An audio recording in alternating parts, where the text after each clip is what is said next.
Bismillahirrahmanirrahim. Lecture of General Science for 10th class. Today's our topic of discussion potential difference. आज हम potential difference की बात करेंगे. ठीक है. पोटेंशियल डिफरेंस का ये मतलब है कि किसी दो पॉइंट्स के दरमियान में पोटेंशियल का डिफरेंस होना, यानी एक पॉइंट पे पोटेंशियल ज़्यादा होना और दूसरी साइड पे पोटेंशियल कम होना. अब अगर हम बात करें करंट के फ़्लो की, तो जब स्विच को ऑन किया जाता है, यानी स्विच को जब बंद करके किसी इलेक्ट्रिक सर्किट को मुकम्मल कर दिया जाता है, तो क्या होता है कि बैटरी का जो नेगेटिव टर्मिनल है वो क्या करता है, वो इलेक्ट्रॉन्स को बैटरी के पॉजिटिव टर्मिनल की तरफ मूव करवाना, पुश करना शुरू कर देता है, जिसकी वजह से क्या होता है, करंट बहने लगता है. लाइक ये बैटरी है, ये बैटरी क्या करती है, इलेक्ट्रॉन्स को नेगेटिव टर्मिनल से पॉजिटिव टर्मिनल्स की तरफ मूव करवाना शुरू कर देती है. इसी तरह से अगर हम कंडक्टर में बहने वाले करंट को पाइप में बहने वाले पानी के मुमासिल समझें तो देखें.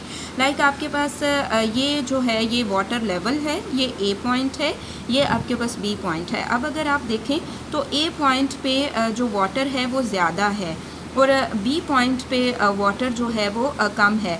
अब वाटर यहाँ पे तब तक बहता रहेगा जब तक ए का लेवल ऊंचा है और बी का लेवल जो है वो नीचे है. अब क्या है कि जब दोनों का लेवल बराबर हो जाएगा तो वाटर जो है वो फ़्लो करना बंद हो जाएगा.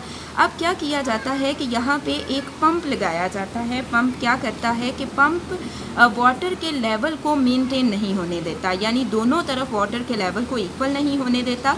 जब वाटर ए से बी की तरफ आता है तो ये पंप क्या करता है, बी से पानी को उठाता है और ए की सतह पे दोबारा वापस फेंक देता है, जिसकी वजह से क्या होता है कि जो ए है यहाँ पे वाटर का जो लेवल है वो ज़्यादा रहता है और बी पॉइंट पे वाटर का लेवल जो है वो कम रहता है. यही काम जो है वो बैटरी करती है. ठीक है. बैटरी जब एक जगह पे इलेक्ट्रॉन्स जो हैं उनकी वो ज़्यादा होते हैं तो उनको उठा के दूसरी जगह पर फेंक देती है, जिसकी वजह से क्या करता है, इलेक्ट्रॉन जो है वो फ़्लो करता रहता है और करंट ज़्यादा पोटेंशियल से कम पोटेंशियल की तरफ बहता है. करंट भी क्या करता है, ज़्यादा पोटेंशियल से कम पोटेंशियल की तरफ बहता है. और पोटेंशियल डिफरेंस क्या होता है, बैटरी जो है वो एक कूलम चार्ज को जितनी एनर्जी मुहैया करती है वो इसका पोटेंशियल डिफरेंस कहलाता है. ये बैटरी जो है ये एक कूलम चार्ज को जितनी एनर्जी मुहैया करती है वो इसका पोटेंशियल डिफरेंस कहलाता है. और पोटेंशियल डिफरेंस का अगर हम बात करें पोटेंशियल डिफरेंस की यूनिट की तो वो वोल्ट है. ठीक है.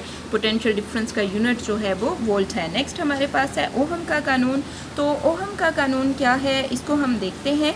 सबसे पहले हम ये बात करते हैं कि इसको दरियाफ्त किया था जॉर्ज साइमन ओहम ने 1826 में. तो इसी के नाम पे इसे ओहम का कानून कहा जाता है. ओहम का कानून क्या है, किसी कंडक्टर में से गुजरने वाला करंट पोटेंशियल डिफरेंस के डायरेक्टली प्रोपोर्शनल है. सबसे पहले तो ये कि ये रिलेशनशिप है पोटेंशियल डिफरेंस और करंट के बारे में. ठीक है.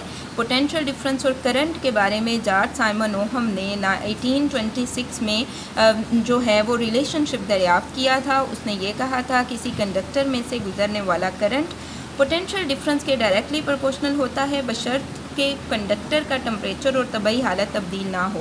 उसका ये कहना था कि किसी कंडक्टर में से बहने वाला जो करंट है वो डायरेक्टली प्रोपोर्शनल होता है पोटेंशियल डिफरेंस के. ठीक है. किसी कंडक्टर में से गुजरने वाला करंट डायरेक्टली प्रोपोर्शनल होता है पोटेंशियल डिफरेंस के, लेकिन उसके लिए शर्त ये है कि कंडक्टर का टेम्परेचर वगैरह जो है उसको चेंज ना किया जाए. अब क्या है कि ये जो है ये आपके पास प्रोपोर्शनैलिटी कांस्टेंट है.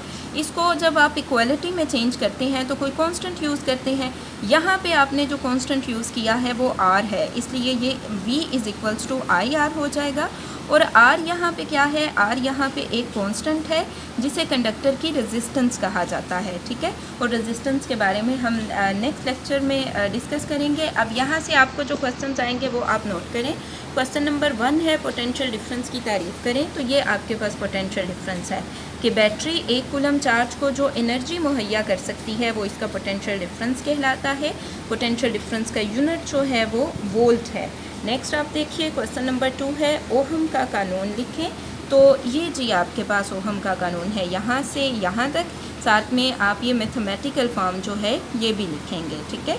यहाँ से यहाँ तक यानी कि किसी कंडक्टर में से गुज़रने वाला करंट जो है वो पोटेंशियल डिफरेंस के डायरेक्टली प्रोपोर्शनल होता है, लेकिन उसके लिए शर्त ये है कि टेम्परेचर और तबई हालत जो है उसको तब्दील नहीं करना।